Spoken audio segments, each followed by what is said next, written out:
What's up guys, welcome back to Pages History. If you're new here, we dedicate each video to one significant person around the world, and we tell their story through not one, not two, not three, not four, not five, not six, not seven, but 8 significant artifacts or symbols. We have a great episode for you today, so let's get into it. Now you may be sitting there asking yourself some pretty important questions like, why haven't I subscribed? Why haven't I hit the like button? Why is she wearing a fur coat? And I can't help you with the first two, but I do have the answer to the second. It's a little cold in my house, and I'm chilly. Yup, that's right. Today we're going to be taking a look at Chile. More specifically, the Chilean dictator Augusto Pinochet. Let's start this story off by taking a look at our first artifact. Here we have the hat that would be worn by a Chilean commander-in-chief. Now, this is crucial to our story because the commander-in-chief position is where Augusto Pinochet would gain a lot of power.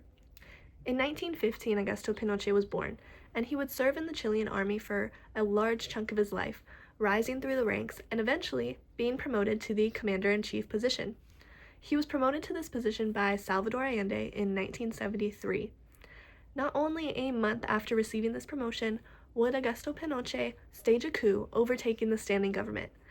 Yes, the standing government that promoted him to this position.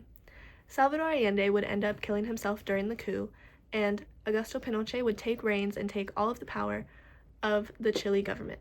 Now let's take a look at our second artifact. Beep, beep. I know that sound, and so do you. If you've been around here, you know that that's the sound of foreign intervention. So let's look at our second artifact to see what that's all about. So our second artifact is the bald eagle. Now this is representative of United States foreign involvement.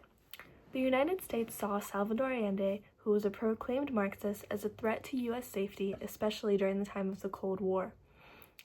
They did not want him to take office, so that it was seen that in the months prior to the election, the United States spent hundreds of thousands on a spoiling operation, much of it propaganda, aimed at preventing Allende from taking office in Chile. However, Allende did end up taking office, and Nixon, after he took office, instructed top U.S. officials to do whatever they could to stop this presidency. Historians view these efforts as fostering a coup environment in Chile. It was extremely hard for Allende to rule due to many U.S. policies against his ruling, and it was extremely easy for Pinochet and others to take advantage of this instability in the government. Our next artifact will be brought to you by our in-person correspondent. Let's hear what they have to say.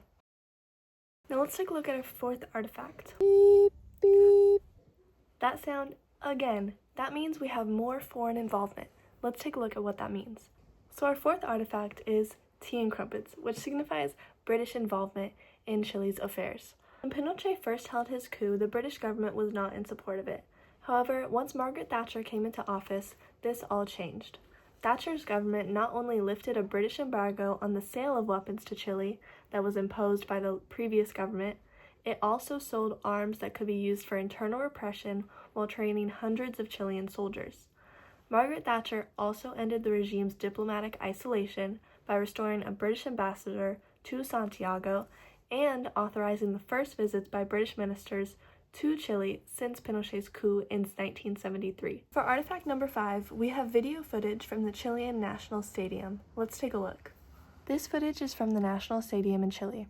This artifact would represent the capture and detainment of many Chile citizens in the National Stadium after the overthrow of the standing government. Many Chile peoples were captured and held in this stadium. Extrajudicial killings and torture took place at this time as well. Here's a quote from one of the victims.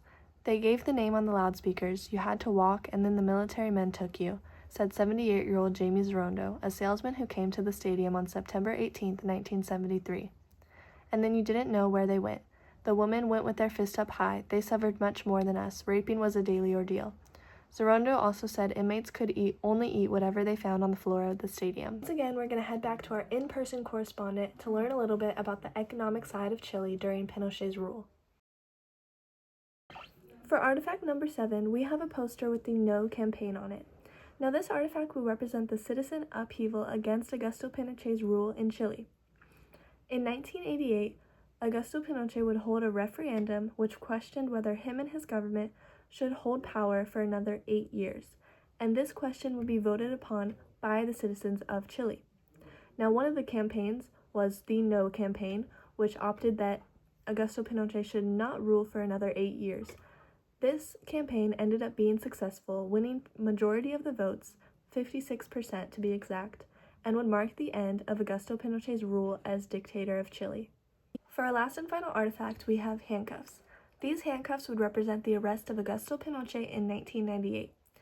Spanish lawyers wanted Pinochet extradited to Spain in order to face the crimes that he committed. In Chile, he had given himself so much legal immunity that he couldn't be tried for any of these crimes against humanity. Pinochet unfortunately didn't serve any time for these crimes that he committed because he passed away before the lawyers were able to do so. And that is the story of Augusto Pinochet.